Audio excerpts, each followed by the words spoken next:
నమస్కారం. వాస్తవానికి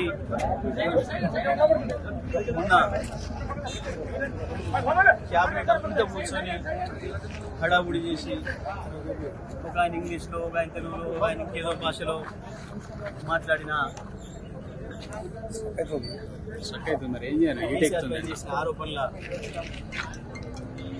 పర్వం ఏదైతే అది మొత్తం కూడా కాళేశ్వరం కమిషన్ రిపోర్ట్ కాదు, కాకరకాయ పోర్టు కాదు, కొత్తిమీర కట్ట కూడా కాదు.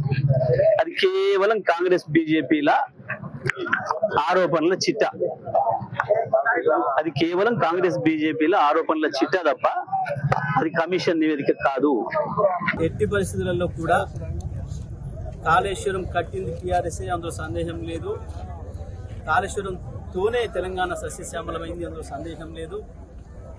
కాళేశ్వరమే ఎప్పటికీ తెలంగాణకు జీవధార, అందులో సందేహం లేదు. ఈ 2-3 సంవత్సరాలు ఈ దుర్మార్గ కాంగ్రెస్ పాలన, బీజేపీ సమైక్య అందులో ఏజెంట్ల పాలన ఉన్నంత కాలం కొంత ఇబ్బంది పడతారేమో ప్రజలు, కానీ మళ్ళీ తప్పకుండా కేసీఆర్ వస్తారు. మళ్ళీ కాళేశ్వరమే మళ్ళీ మనను బతికిస్తుంది, అందులో సందేహం లేదు. దానికి వాళ్ళ సూర్యాపేట తుంగతుర్తి ఈ తాలూకాలే ఉదాహరణ.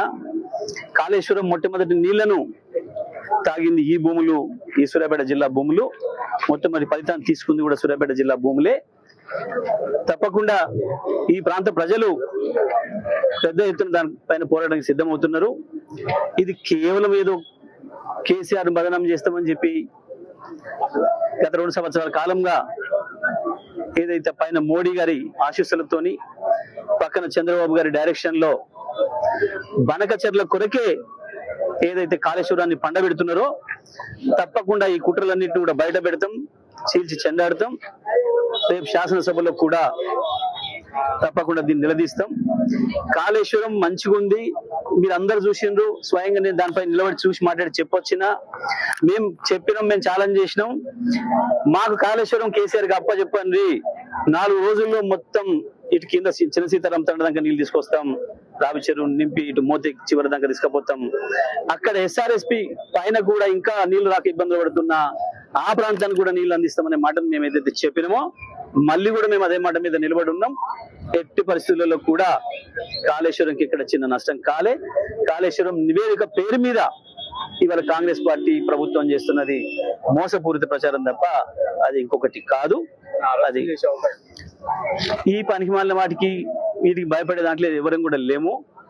ఈ పని పిట్ట బెదిరింపులు బెదిరించి ఏదో చేద్దామని చెప్పేసి అని చిల్లర ఆలోచనలు చేస్తున్నారు. స్థానిక సంస్థలు ఎన్నికలు వస్తున్నాయి, మళ్ళొక్కసారి దాంట్లో నుంచి బయటపడడం కొరకు మాత్రమే చేస్తున్న ఈ చిల్లర ప్రయత్నం డైవర్షన్ పాలిటిక్స్ తప్ప ఇంకొకటి కావు.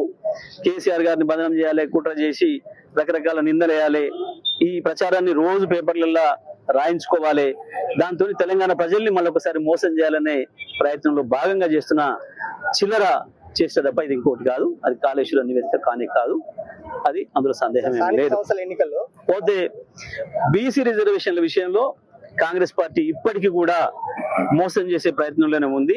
కామారెడ్డి డిక్లరేషన్ ఇచ్చి ఈ రాష్ట్రంలో ఉండే బీసీ ప్రజల ఓటును వేయించుకొని మోసం చేసి ఇవాళ తప్పించుకొని ముఖం లెక్క డ్రామాలు చేసి జంతర్ మంతర్ దగ్గర జంతర్ మంతర్ల వేషాలు వేస్తున్నారు వీళ్ళు. ఇవన్నీ కూడా ప్రజల్ని మోసం చేసే ప్రక్రియ తప్ప ఇంకొకటి కాదు. 420 హామీలు ఇచ్చి అన్ని రకాల మోసం చేశారు ప్రజల్ని.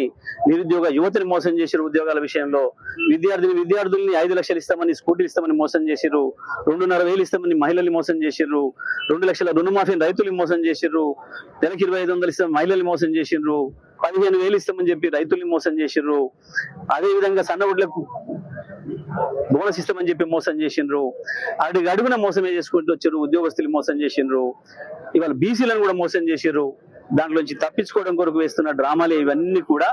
ఈ జంతర్ మంతర్ నాటకాలు కావచ్చు, కాళేశ్వరం కమిషన్ రిపోర్ట్ పేరు మీద వీళ్ళు చేసిన కాంగ్రెస్ పార్టీ నివేదిక కావచ్చు, ఇవన్నీ కూడా ప్రభుత్వం యొక్క నాటకాలు, కాంగ్రెస్ బీజేపీల నాటకాలు తప్ప ఇంకోటి కావు. ఇది పెద్ద గొడవేం కాదు, చిల్లర చేష్టగా అంతే. కొద్దిమంది కాంగ్రెస్ పార్టీకి సంబంధించిన కార్యకర్తలు ఇంత స్ప్రోలో లేని పద్ధతిలో వచ్చి ఏదో చిన్నపాటి చిల్లర చేసేది తప్ప ఇంత పెద్ద ఇదేం పెద్ద ఇష్యూ కాదు. నేను వాస్తవానికి గత ప్రభుత్వం ఏం చేసింది చెప్తా ఉన్నా, ఈ ప్రభుత్వం ఏం చేసింది అన్నప్పుడు గత ప్రభుత్వం ఏం చేసిందో కూడా చెప్పిన. ఇవాళ నీళ్ళు వచ్చినాయి, 3 కోట్ల టన్నుల మెట్రిక్ టన్నుల ధాన్యం పండింది, సన్న ఒడ్లు పండినాయి కాబట్టి ఈ ప్రభుత్వం సన్న బియ్యం ఇవ్వగలుగుతుంది. అందులో సందేహం ఏం లేదు. ఆ విషయాలే నేను చెప్పిన ప్రజలకి. సరే కొద్దిమంది ఉంటారు కదా పాపం, ఇక వాడు ప్రకటించుకుంటూ వాళ్ళ నాయకుడు ముందట ఏదో ప్రకటించుకోవాలనుకున్న వాళ్ళు కొద్దిమంది ఉంటుంటారు, సహజమైన విషయం కాదు. చిన్న విషయం కాదు, పనికి వాళ్ళ విషయం లేదు, పెద్ద ఇది కూడా ఏం కాదు.